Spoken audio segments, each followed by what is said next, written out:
Conociendo a Dios. Conociendo a Dios es la serie que estamos llevando y hoy veremos el tema número 42. Tema 42 de la serie Conociendo a Dios. Ya estamos en la parte final. Estimo que nos faltarán tal vez unos 10 más o menos, tal vez un poco menos, 8 o 10 temas más para concluir esta serie que ciertamente nos da una idea más aproximada de lo que es Dios, pero como ya lo hemos expresado a lo largo de todos estos domingos, no podremos conocer total y absolutamente a Dios, porque ¿quién conoce a Dios? Solamente Dios. Pero le damos gracias a nuestro Señor que Él se deja conocer, Él se permite conocer y nos muestra lo que tú y yo necesitamos saber de Él para vivir una vida en conformidad a su voluntad, una vida que le resulte agradable. Así es que hoy veremos el tema 42 de la serie Conociendo a Dios y el título tal vez te va a sonar un poco raro, un poco extraño esta característica de Dios, pero es bíblica. Así es que el título de este tema es Él es celoso. Él es celoso, de celo. Dios es celoso. Y para dar sustento a esta perfección de Dios, te pido que me acompañes a Éxodo capítulo 34. Pudiera parecer algo contradictorio el que digamos que Dios tiene celos, que Dios experimenta celos, que Dios es celoso, porque usualmente asociamos los celos a algo negativo, a algo inclusive pecaminoso y dañino. Y sí, lo llegan a hacer en el corazón del hombre, pero en Dios es una perfección de la cual vamos a aprender en este día el significado del atributo de Dios como un Dios celoso. Y leamos juntos, por favor, Éxodo 34, verso 14. Dice así la palabra del Señor. Cuando Moisés recibió los mandamientos de parte de Dios, Éxodo 34, 14 dice: porque no te postrarás ante otro Dios, fíjense, importante, con D minúscula, porque el Señor o Jehová dirá tal vez en las versiones de Reina Valera, pues el Señor cuyo nombre es celoso, con C mayúscula, es un nombre, es un Dios celoso. Dios, su nombre es celoso y Él por lo tanto es un Dios celoso. Vamos a aprender de esto en los próximos minutos, por lo cual te invito que oremos al Señor para que nos dé el entendimiento y la comprensión de esta perfección de Dios. Roguemos al Señor por ello. Padre, te pedimos en esta tarde de domingo, Señor, que nos concedas alcanzar el entendimiento del significado bíblico correcto de esta perfección tuya, el que tú eres celoso. Para algunos resultará difícil al principio de comprenderlo, porque el simple hecho de decir celoso lo atribuimos a un defecto de la humanidad, pero sabemos que en ti, Señor, todos tus atributos, todas tus características, tu naturaleza es perfecta, y por eso te rogamos que en este día nos concedas alcanzar el entendimiento, la comprensión del significado de que tú eres celoso y que tú tienes celo por tus hijos. Que tu Espíritu Santo use la palabra, use mi boca, Señor, para poder comprender esto y saber entonces cómo nos bendice y cómo nos beneficia el que tú seas celoso. Gracias, Señor, anticipadas por lo que tú nos vas a hablar, confiando, Padre, que en nosotros encontrarás el lugar propicio para colocar la semilla de tu palabra, cual semilla en tierra fuerte, fértil, para que ésta produzca el fruto que tú esperas a tu tiempo. Te lo pedimos confiados y agradecidos en el nombre de Jesús. Amén. Amén. Gloria a Dios. Entonces, ¿cómo es esto de que Dios es celoso? ¿Cómo es esto de que Dios tiene celos? Cuando nosotros pensamos en los celos, de inmediato nos viene a nuestra mente, tal vez de forma natural, que es algo malo, que los celos son malos, que los celos son pecaminosos. Y es que en realidad en el hombre los celos usualmente son negativos.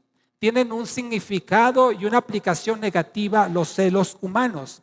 Sin embargo, en el Señor no es así, como vamos a aprender en los próximos minutos. Los celos humanos son dañinos cuando son pecaminosos y pueden ser el resultado de diversos factores. Yo creo que todos aquí y los que nos están siguiendo a través de la transmisión en vivo hemos experimentado celos o hemos experimentado lo que la persona siente celos de nosotros. Y normalmente estas situaciones de los celos no son provechosas y no son buenas porque nuestro corazón está desviado o inclinado al pecado constantemente. Y por eso los celos que nosotros a veces sentimos o los celos que nos hacen sentir o que nos expresan a nosotros pueden ser dañinos. Tan dañinos pueden ser estos celos que pueden llevar a una situación muy tensa, muy difícil. Qué difícil, usted tal vez lo haya experimentado en algún tiempo de su vida. Qué difícil es vivir con una persona que es celosa, ¿cierto? No le dé codazo ahí a la persona que está a su lado. Pero vivir con una persona que sufre de los celos, que está celosa, que está celoso, es difícil, es desgastante. Porque a veces, aunque uno no tenga una mala intención, simplemente las debilidades de esa persona celosa nos hacen sufrir, nos hacen padecer por situaciones que son complicadas y desgastantes. Peor aún cuando uno es el celoso y cuando uno de forma irracional, de forma ilógica, cela a la persona y uno se pierde la razón, pierde el sentido, pierde la cordura y puede llegar a situaciones muy graves, como seguramente también hemos escuchado en las noticias o personas cercanas a nosotros que pueden llegar a una situación, podría decir, como esclavizante. Si tú no sales de la casa por nada, no le hablas a nadie, no vas a hacer aquello por los celos. Inclusive hay actos de violencia que son motivados por los celos. Más allá, hay inclusive personas que son dañadas y lastimadas por causa de los celos.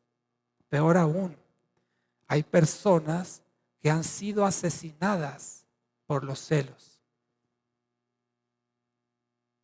Los celos humanos pueden ser motivo de la desconfianza, de la envidia,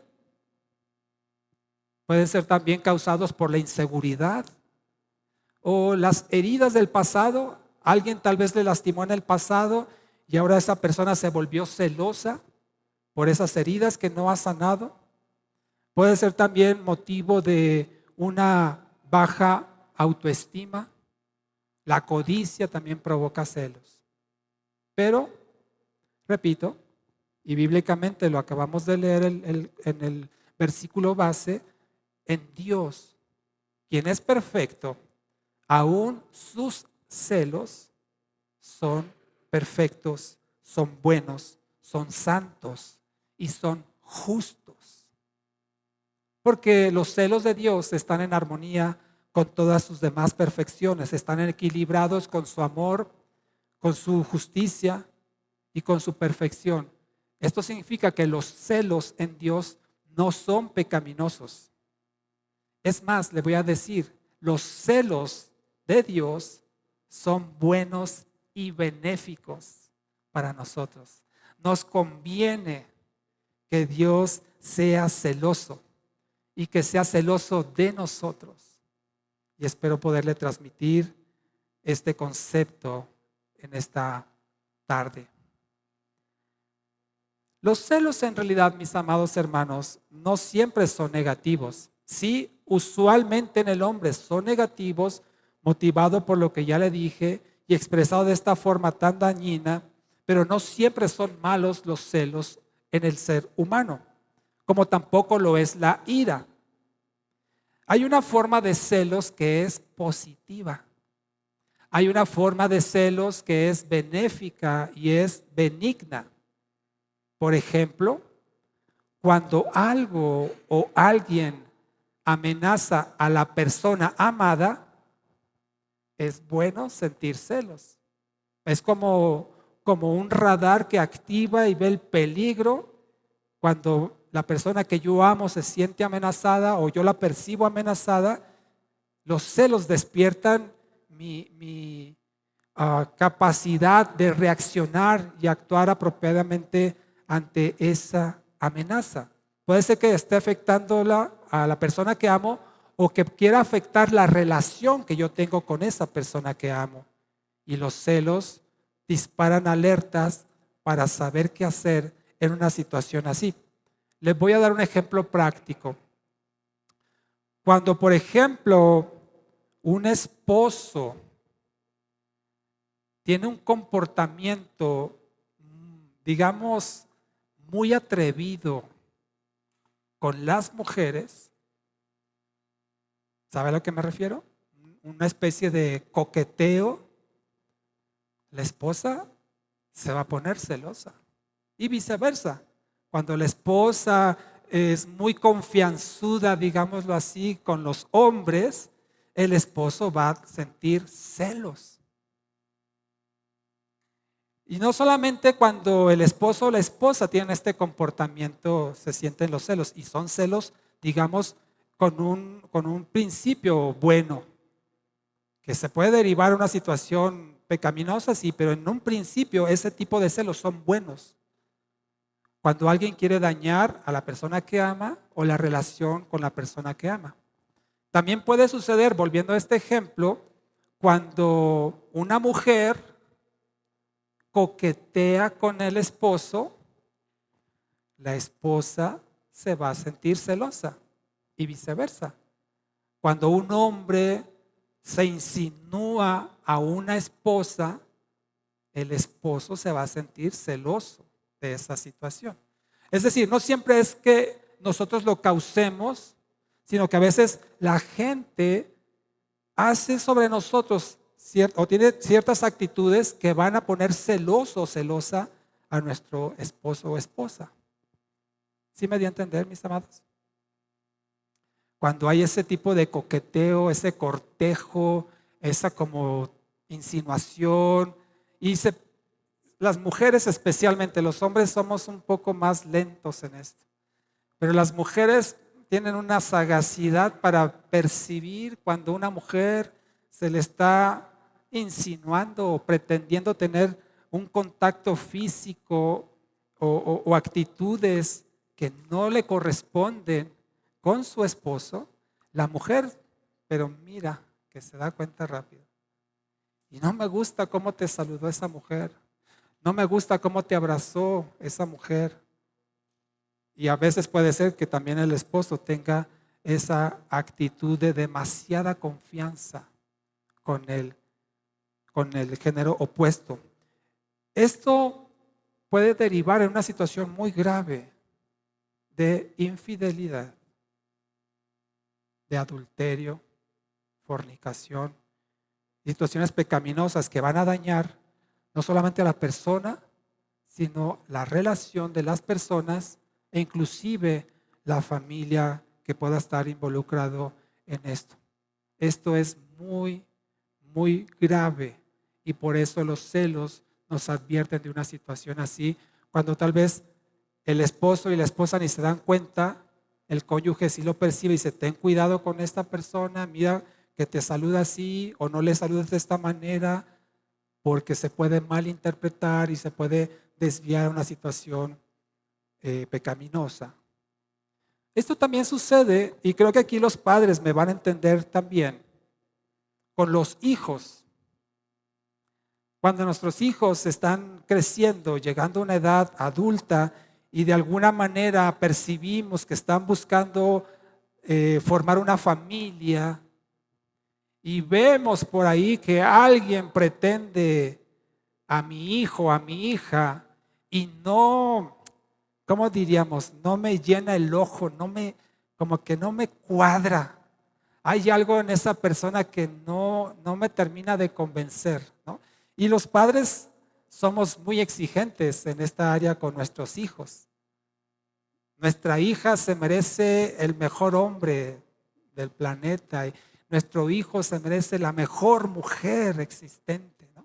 Y cuando vemos esa muchachita por ahí que andan muy cerquita de mi hijo o ese muchacho que está constantemente con mi hija, se despierta instintivamente un celo.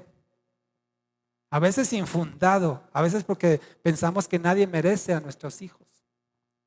Pero si claramente percibimos que esa persona que está pretendiendo a nuestros hijos no es una persona que vive bajo la voluntad de Dios, no es una persona temerosa de Dios, no es una persona entregada a Cristo, claro que nos va a despertar un celo y decir, esto no me gusta.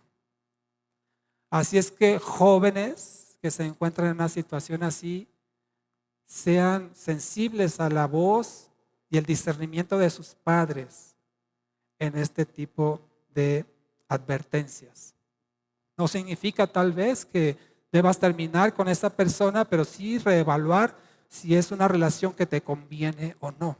Si es edificante, si es constructiva, si te ayuda más a acercarte a Dios, si te ayuda, como decimos, a sacar lo bueno de ti, entonces continúa. Y si no es así, reevalúa si tienes que hacer algo diferente en esa relación o tal vez inclusive si es necesario terminarla, si no está siendo de provecho para tu vida y si tú no estás siendo de provecho para la vida de esa persona. Es mejor terminar a tiempo que después lamentarse no haber tomado la decisión correcta bajo la voluntad de Dios. Entonces, este tipo de celos, mis amados hermanos, creo que lo entendimos, es sano, es saludable, siempre y cuando no se desborde o no pase la frontera de lo santo que Dios nos permite. Pero creo que queda muy claro en el aspecto matrimonial. Hay situaciones o hay condiciones que son exclusivas del matrimonio. Cosas que solamente se practican o se viven en pareja, esposos casados. Por ejemplo, el cortejo. ¿Sabe lo que es el cortejo? El enamoramiento.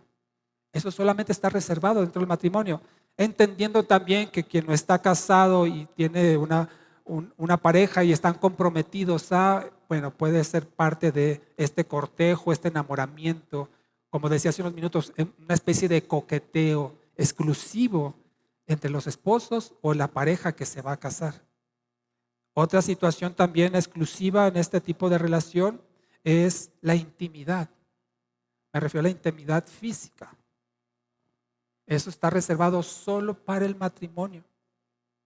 Ahí sí, aunque estén comprometidos, no debe haber intimidad física, sexual. Eso solo está reservado para el matrimonio. Inclusive, otra situación exclusiva del matrimonio es la desnudez. Un hombre o una mujer, como Adán y Eva al principio, estaban desnudos. Dice que no sentían vergüenza el uno del otro. La desnudez está reservada solo para el matrimonio. Fuera del matrimonio, todo esto que he mencionado, la intimidad, el coqueteo, el enamoramiento, la desnudez, son pecado. Entonces, cuando una persona rompe esa exclusividad o hay peligro de que se rompa esa exclusividad, el celo es bueno. Dios estableció en su palabra en Génesis que el hombre dejará a su padre y a su madre, se unirá a su mujer y serán ¿qué? Una sola carne.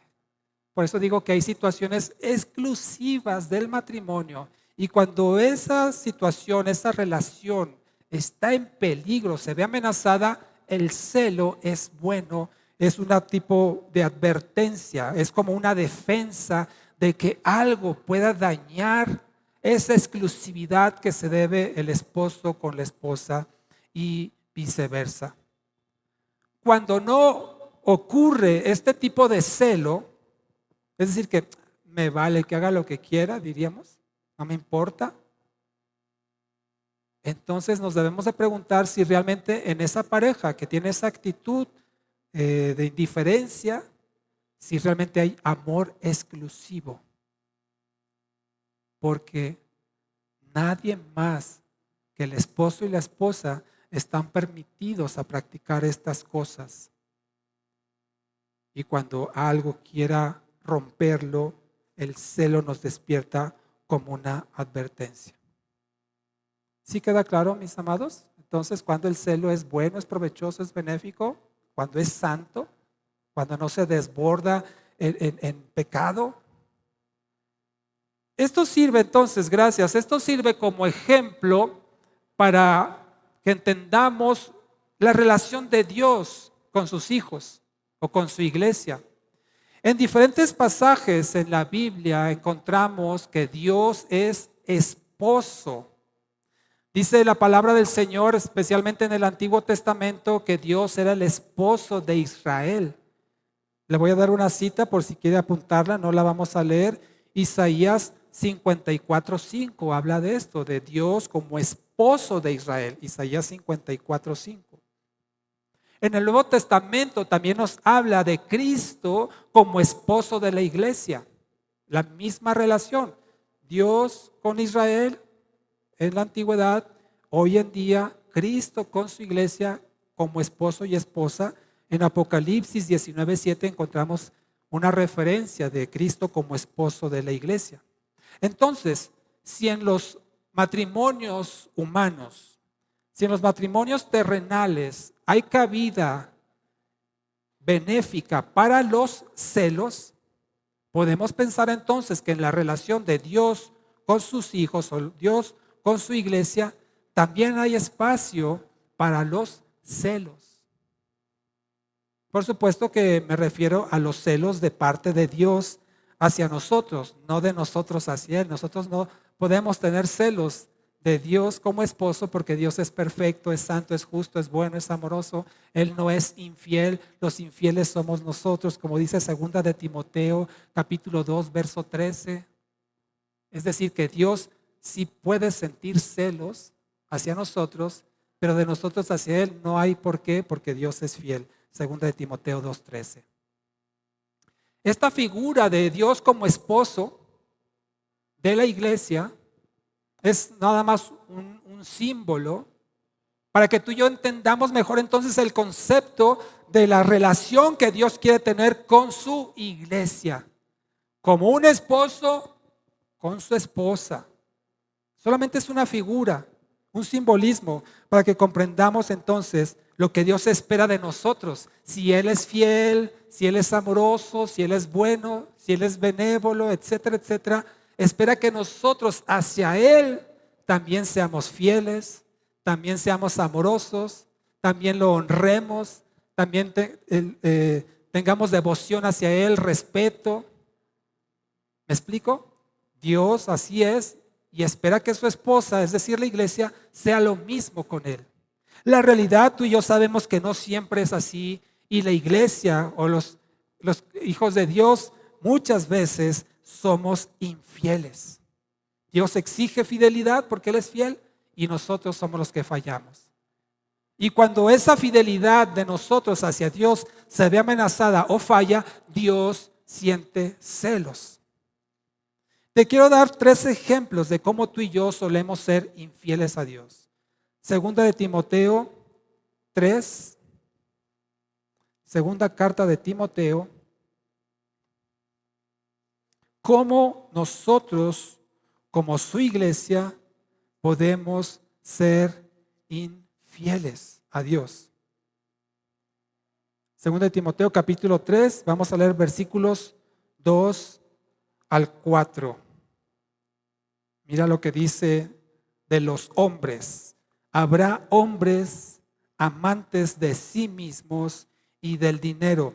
Serán vanagloriosos, soberbios, blasfemos, desobedientes a los padres, ingratos, impíos, sin afecto natural, implacables, calumniadores, intemperantes, crueles, aborrecedores de lo bueno, traidores, impetuosos, envanecidos y amantes de los placeres más que de Dios.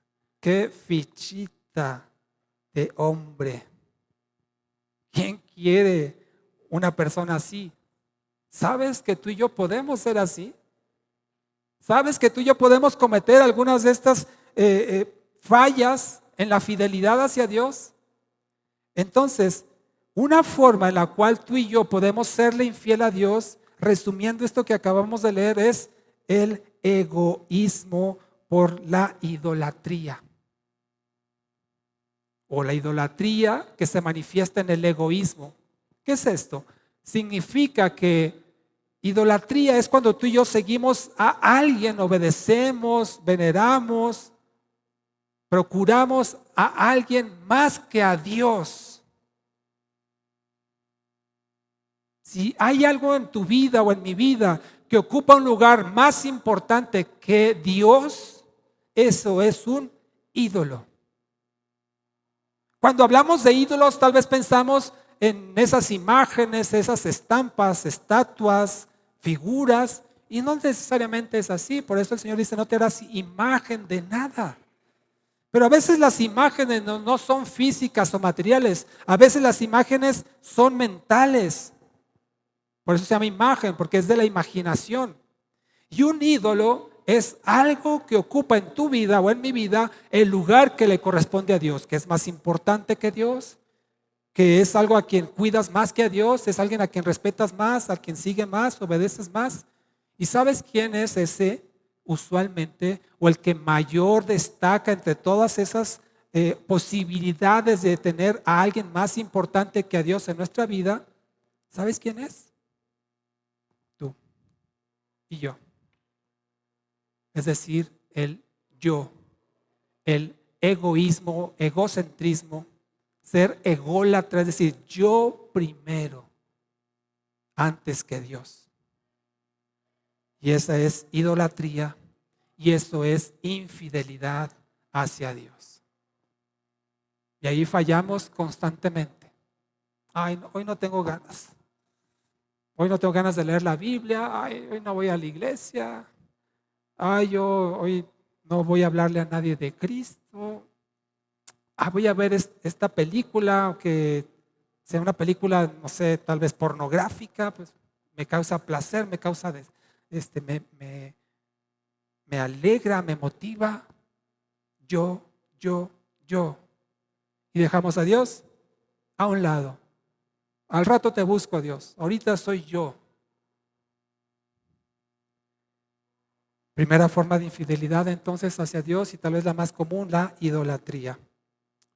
Otra más, la segunda, Santiago 4:4. Te voy a mencionar entonces 3 formas de infidelidad al Dios que es fiel. Por eso Él, cuando hacemos estas cosas, Él se despierta el celo de Dios. Santiago 4:4. Mira cómo lo dice aquí el apóstol Santiago, gente adúltera. Ya entendimos que es el adulterio cuando hay una relación fuera del matrimonio, entendiendo que la iglesia está desposada, está comprometida con el Señor, para casamiento es su esposa, y el adulterio es cuando entonces alguien busca algo más que no sea Dios. Gente adúltera.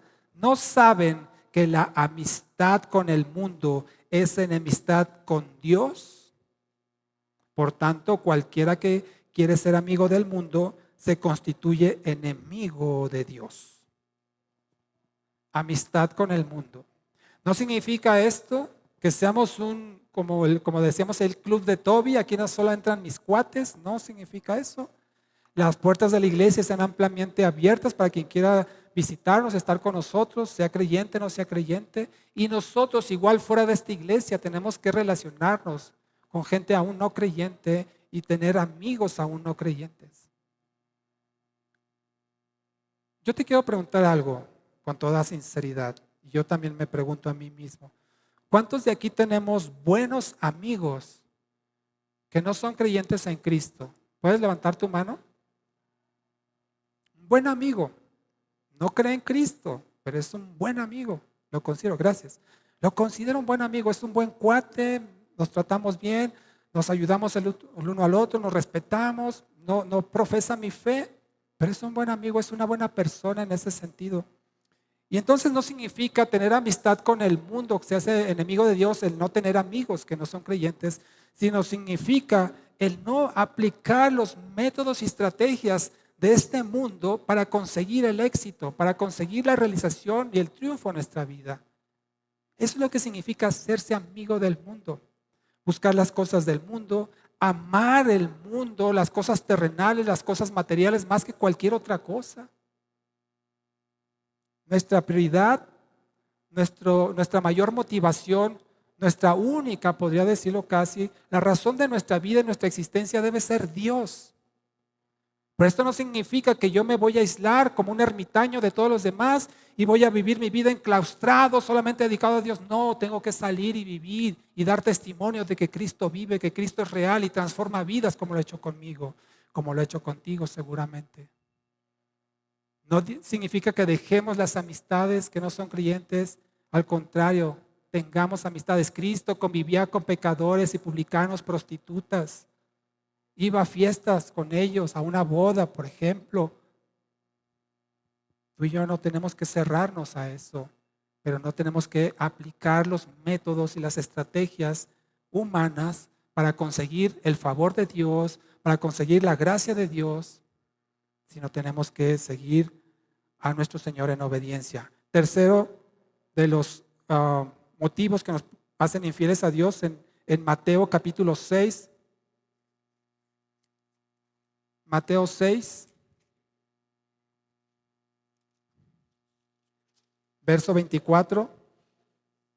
Nadie puede servir a dos señores, porque aborrecerá al uno y amará al otro, o se dedicará al uno y menospreciará al otro. ¿De qué está hablando aquí Jesús? Dice, no pueden servir a Dios y a las riquezas. El amor al dinero es una infidelidad hacia Dios, o un amor al dinero mayor que el amor que debemos tener a Dios. El dinero es importante, el dinero es esencial para nuestra vida, es básico, cierto. Pero dice el Señor, busca primero el reino de Dios y su justicia y todo esto vendrá por añadidura. No nos afanemos por acumular riquezas y ser mezquinos y avaros y no ayudar al que está en necesidad, sino que aprovechemos lo que el Señor nos conceda, sea poco, más o menos o mucho de bienes materiales, para agradecerlo a Él, vivir para su gloria y bendecir y ayudar a los necesitados. El amor al dinero es una forma de infidelidad a Dios. Entonces, tú y yo podemos ser infieles a Dios y eso despierta su celo. Porque así como la esposa ha escuchado los votos matrimoniales, me comprometo a amarte, a servirte, a ayudarte en la salud y en la enfermedad, en las buenas y en las malas, en la escasez y la riqueza. Así como la esposa se compromete con el esposo de darle su amor, su respeto, su devoción, inclusive su cuerpo, como lo dice la palabra del Señor, la iglesia de Cristo también está comprometida con su esposo, con Cristo, para darle su devoción, su respeto, la honra, el tiempo, el esfuerzo, los talentos, las habilidades e inclusive nuestro cuerpo le pertenece al Señor. Y Dios se compromete con nosotros a ser fiel, porque Él no puede negarse a sí mismo, dice la palabra del Señor. Él es fiel, aunque nosotros seamos infieles. Dios no nos quiere compartir con nadie en esa relación de amor, de devoción, de honra, de adoración, de exaltación. Sí, podemos tener relaciones sanas. De hecho, teniendo yo una relación sana con Dios, me va a permitir tener una relación sana con mis hermanos, con mis vecinos, con mi prójimo. Pero si yo no tengo una relación sana con Dios, no voy a tener una buena relación con las personas. No es al revés. Primero con Dios y todo lo demás se va a acomodar. Por eso Dios no nos comparte con nadie en esa devoción, en esa adoración que le debemos a Él. El mundo, Satanás, sí quiere compartir. Él es compartido en ese aspecto. No le importa que una persona vaya a la iglesia, no le importa una persona que escuche alabanzas. A Satanás no le sale humo o se empieza a retorcer de dolor porque tú y yo leemos la Biblia. No es así. Satanás no sale corriendo porque empiezas a cantar un canto de guerra. No es así. Si él se pasea delante del trono, ¿no lo dice así Job? ¿No fue ante Jesús para tentarlo? Entonces, Satanás sí comparte lo suyo. A él no le molesta que la gente vaya a una iglesia, que lea la Biblia, que escuche alabanzas, que ore. No le molesta.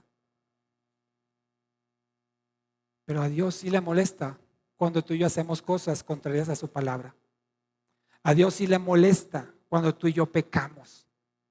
A Dios sí le molesta cuando estamos con un pie en el mundo y otro pie en el reino de Dios. A Dios sí le molesta, porque Él es celoso. ¿Cómo es este celo de Dios entonces? El celo de Dios no es porque Él sea inseguro, no es porque diga, y me lo van a ganar, a mi hijo tanto que me costó, me lo van a ganar. No, Él no está inseguro porque Él es soberano. Los celos de Dios no es porque Él padezca de baja estima. Él es invencible. Los celos de Dios no es porque alguien le sea competencia. Él es todopoderoso. Nada ni nadie le puede competir a Dios a su nivel. Todo está bajo su dominio. Entonces, ¿por qué es el celo de Dios? El celo de Dios es porque Dios sabe que lo mejor que tú y yo podemos hacer es vivir para Él. Si Él es lo mejor que existe y existirá jamás, y cuando tú y yo no nos dedicamos a vivir para Él conforme a su agrado, Dios nos cela porque eso nos va a causar daño. Es como si yo a mi hijo veo que está haciendo algo que lo va a perjudicar y que lo va a dañar, yo lo exhorto y trato de convencerlo que deje de hacerlo, porque eso le va a causar va a salir herido. Bueno, Dios a sí mismo nos cela, porque Él nos creó para su gloria. Y lo mejor que tú y yo podemos hacer es amarlo a Él por sobre todas las cosas, como dice la palabra de Dios, con toda nuestra fuerza, nuestra mente, nuestro corazón, nuestra alma. Eso es lo mejor que tú y yo podemos hacer. Y cuando ve Dios que ese amor que deberíamos de tenerle en exclusiva para Él, lo entregamos a otros, Dios se cela porque ese camino que estamos tomando es el equivocado. Y vamos a terminar lastimados, heridos, avergonzados. Y Dios no quiere para eso. Dios es celoso de nosotros porque nos ama, nos cuida y no desea que nadie nos desvíe del amor y la devoción que son exclusivas de Él. Cuando le amamos a Él con todo lo que somos, entonces cumplimos el más grande mandamiento. ¿Cuál es el más grande mandamiento? ¿Alguien lo recuerda? Amén. Fue justo lo que mencionó hace unos minutos, gracias. Mateo 22:37 lo dice: amarás al Señor tu Dios con toda tu mente, con toda tu alma, con todas tus fuerzas, con todo tu corazón. Mateo 22:37. Este es el primer y más grande mandamiento, dice Jesús. Cuando tú y yo no cumplimos ese primer y más grande mandamiento, Dios se despierta en celos porque estamos fallando a lo que estamos supuestos a hacer. Porque amar a Dios da sentido a nuestra vida y nos coloca en el lugar correcto para que todo lo demás, nuestras relaciones personales, nuestro trabajo, nuestra escuela, nuestro oficio, Todo lo demás que hacemos se acomoda cuando tú y yo amamos a Dios por sobre todas las cosas. Pero si lo hacemos al revés, no va a funcionar. Por eso Dios se despierta a celo cuando ve. Que entendamos, tal vez la palabra celo puedes, todavía no sé si ya la estamos asimilando y aceptando, pero tal vez para algunos todavía resulte algo chocante. El celo de Dios. Podemos verlo tal vez con un sinónimo de esto, es que Dios nos cuida, que Dios nos vigila, que Dios nos advierte. Esa es la expresión del celo de Dios. Dios nos cuida cuando tú y yo nos vamos a desviar tras ídolos que al final quieren destruir nuestra relación con Dios y por consecuencia destruirnos a nosotros. Cuando yo me enfoco, como decía hace unos minutos, en mí mismo, en las cosas de este mundo, en el dinero, entonces yo estoy afectando mi relación con Dios y al final el desenfocar mi relación con Dios y darle prioridad a otras cosas me va a dañar a mí, mi relación con Dios, y al final me va a destruir si yo no cambio eso. Porque recuerda, tú y yo somos creados para amarlo a Él, para la gloria de su nombre. Ese es el cuidado, esa es la vigilancia, esa es la advertencia, ese es el celo que Dios tiene por ti y por mí cuando ve que nos estamos desviando por el camino equivocado, que es un camino de dolor y destrucción. Por eso, el primer mandamiento que Dios le dio a Moisés tiene que ver con su celo. Mira, acompáñame a Éxodo 20. Qué curioso, qué llamativo es que Dios en su primer mandamiento involucró el celo que Él tiene por su pueblo, por su iglesia. En Éxodo 20, primer mandamiento, versículo 3, aquí lo estoy leyendo, no lo dije, pero yo leo la versión Reina Valera actualizada 2015, pero creo que su versión, si es diferente, dirá más o menos lo mismo. Éxodo 23. Primer mandamiento, no tendrás otros dioses delante de mí. Eso habla de exclusividad. Eso habla de celo. De hecho, según los traductores o estudiosos de los textos originales de esto, no tendrás otros dioses delante de mí, dicen que literalmente esta palabra significa no los pondrás en mi cara. Como si uno le restregara, si pudiera hacerse así, en la cara a los dioses ajenos, a los ídolos, a Dios. Como si un esposo le pusiera enfrente a la esposa, a su amante. Eso es muy desagradable, detestable, horrible. Y Dios así lo dice. No tengas otros dioses delante de mí, no me los pongas en la cara. Versículo 4. No te harás imagen ni ninguna semejanza de lo que esté arriba en el cielo, ni abajo en la tierra, ni en las aguas debajo de la tierra. Es parte del mismo primer mandamiento. No te hagas imágenes, ya hablamos de esto. No necesariamente son de barro, de madera, de metal, sino pueden ser imágenes en nuestra mente, como mencionábamos, el ídolo del yo. Versículo 5. No te inclinarás ante ellas, ni les rendirás culto, porque yo soy el Señor tu Dios, ¿qué dice?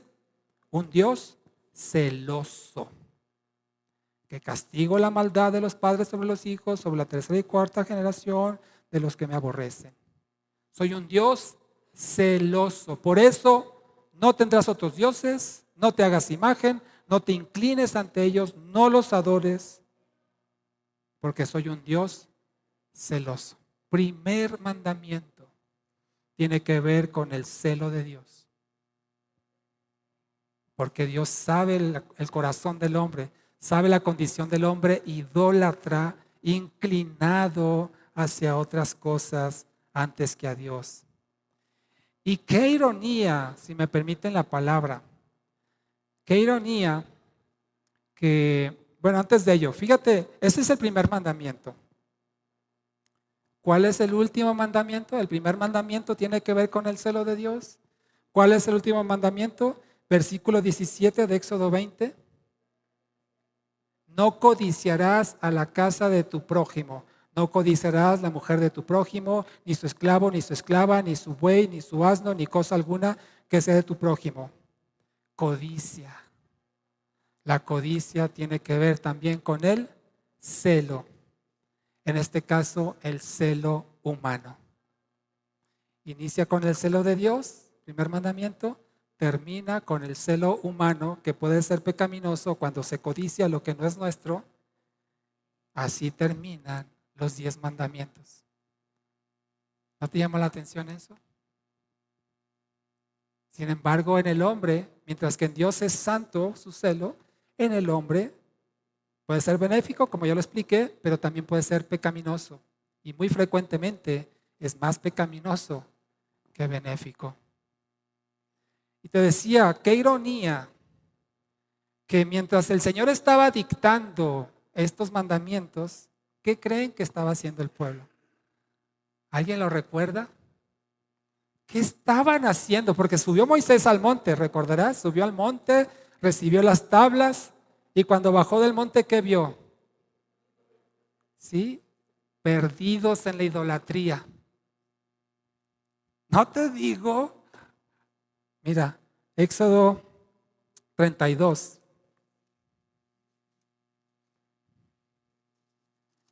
No lo voy a leer, pero aquí encontrarás este pasaje y dice en el primer, como el título, dice, el pueblo adora un becerro de oro.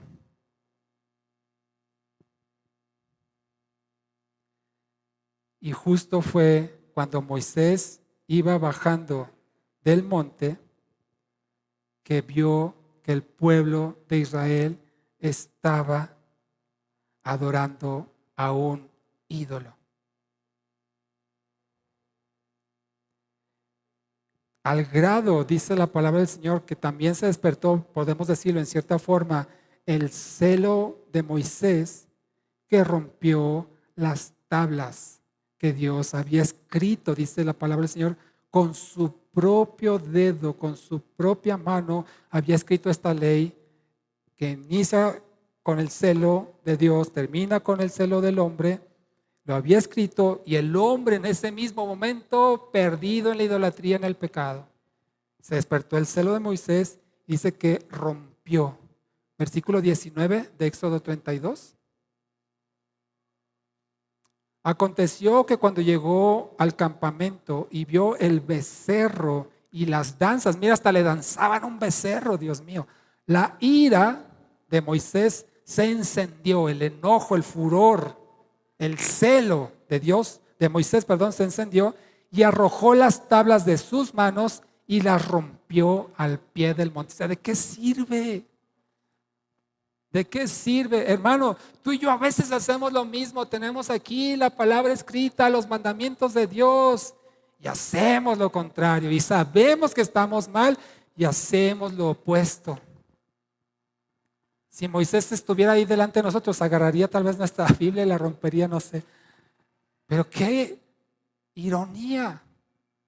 Eso muestra el corazón de Dios, un corazón celoso por su pueblo, y el corazón del hombre, un corazón envidioso e idólatra que constantemente cae en pecado. Y fíjate qué llamativo también, siguiendo con esto, y creo que lo notaste en la primera lectura que hicimos en Éxodo 34, en el verso 14, que fue donde iniciamos esta enseñanza. Dice, hablando de lo mismo, ¿verdad? No te postrarás ante otro Dios, pues el Señor cuyo nombre es celoso, es un Dios celoso. O sea, por si no te queda claro, dice, el Señor tu Dios cuyo nombre es celoso. ¿Sabes que el nombre denota el propósito o las características de quien lo posee? Por eso encontramos diferentes aplicaciones del nombre de Jehová, ¿no? Jehová Nisi, Jehová, cuando decimos que Él es mi estandarte, que Él es mi guerrero, que Él es mi proveedor, Jehová Jireh, etcétera, etcétera. Aquí dice Jehová celoso, Dios celoso, es mi nombre. Así me llamo yo, dice el Señor, por esto mismo. Este celo de Dios también lo vemos en el Nuevo Testamento, Recordarás aquel pasaje cuando Jesucristo entró a la casa, al templo, y vio los cambistas. Era un negociazo ahí de los cambistas que cambiaban la moneda corriente de los romanos, la cambiaban por moneda hebrea, porque no se podía ofrendar o diezmar con moneda pagana, por decirlo así, de un pueblo pagano como los romanos. Entonces era convertida como si tú fueras a Estados Unidos y tienes que cambiar tus pesos por dólares. Bueno, así cuando la gente entraba al templo tenía que cambiar su moneda corriente por la moneda, digámoslo así, del pueblo de Dios, la moneda hebrea.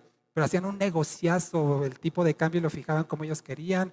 Cuando iba la gente con sus becerros, sus palominos a presentarlo como una ofrenda ante el sacerdote, decía, no, está defectuoso, mira, este no funciona, yo te vendo este que es perfecto. Era un súper negocio. Bueno, era un mercado dentro de la iglesia. Y Jesús, dice la palabra del Señor, que se encendió su ira, dice que volcó las mesas, hizo un látigo con unas cuerdas y corrió a latigazos a los cambistas y todos estos mercaderes de la fe. Juan 2:17 lo cita de esta forma, dice, si quieres vamos, Juan 2:17.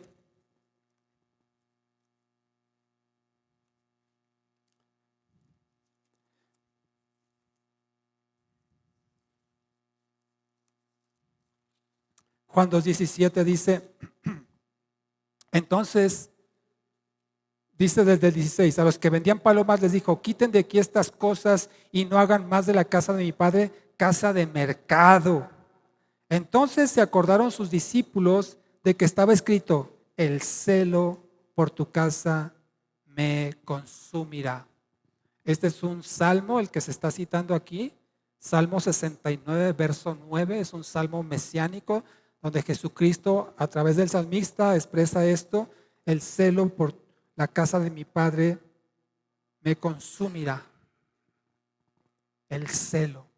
Hermanos, hoy en día tristemente vemos que muchas iglesias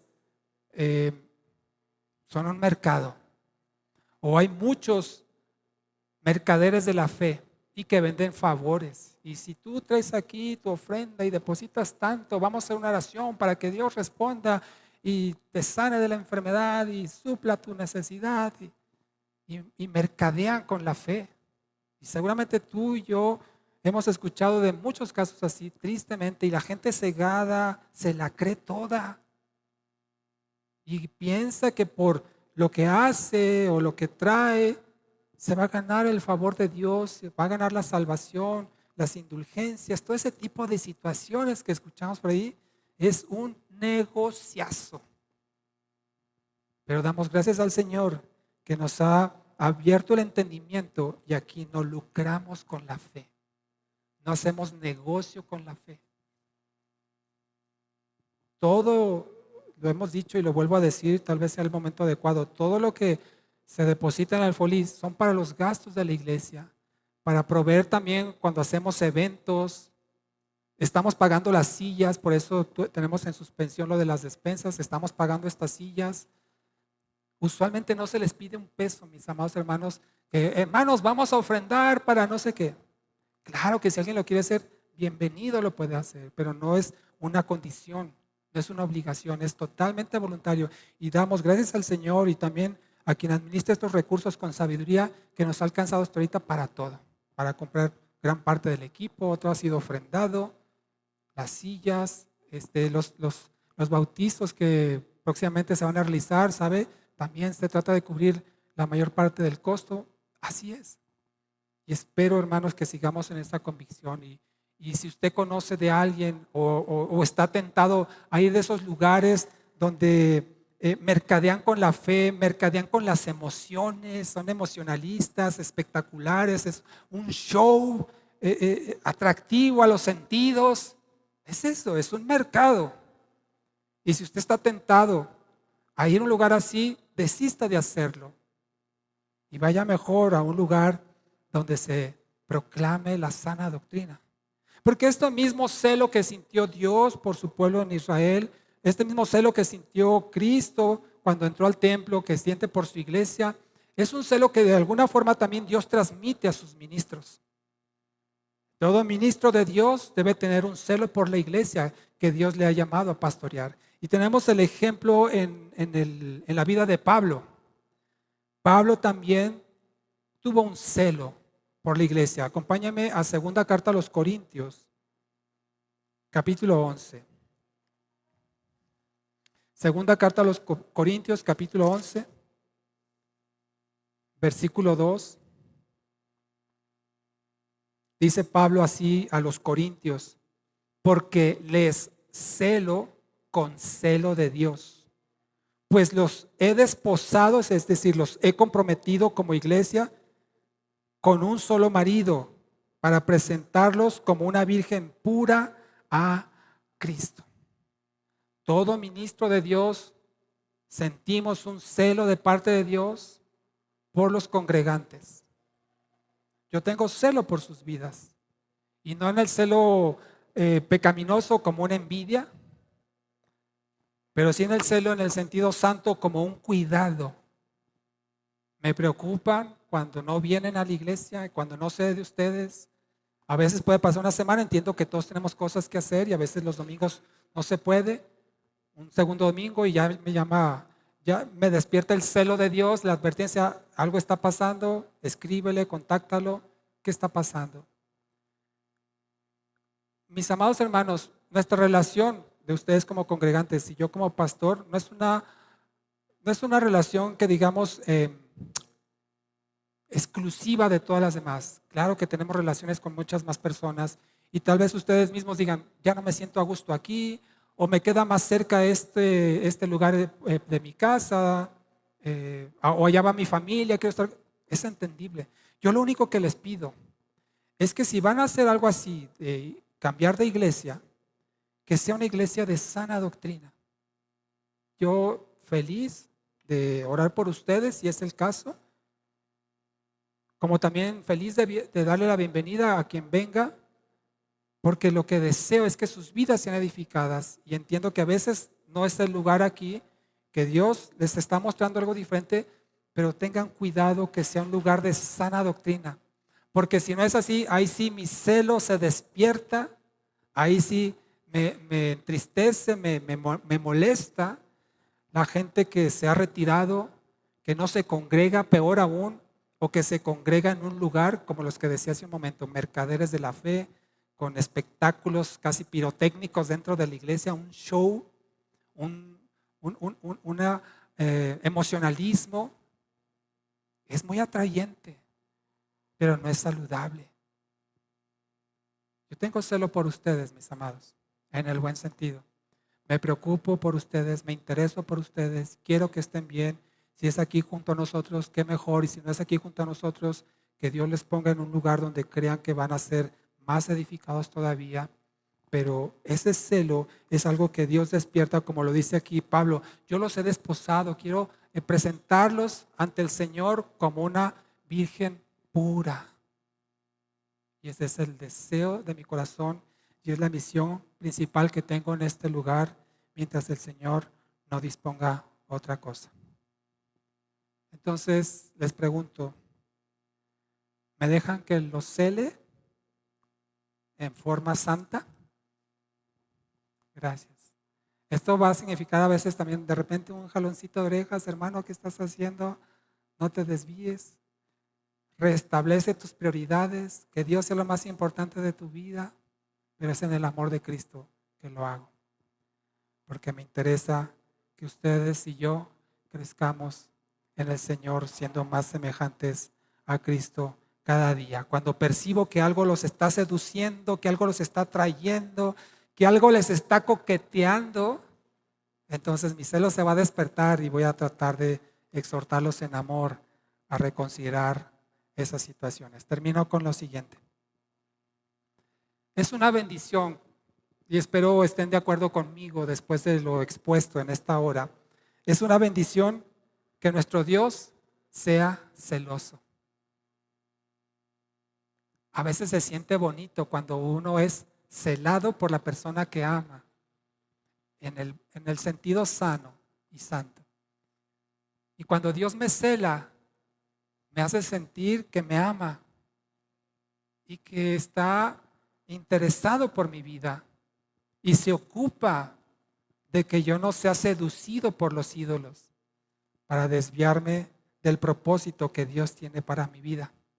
Si Dios no fuera celoso de mí, yo ya me habría perdido, me habría desviado, haría tonterías si no fuera por el celo de Dios que ha derribado esos ídolos, y los que yo vuelvo a edificar, el Señor los vuelve a derrumbar hasta que entienda cabalmente que Él debe ser el todo en mi vida.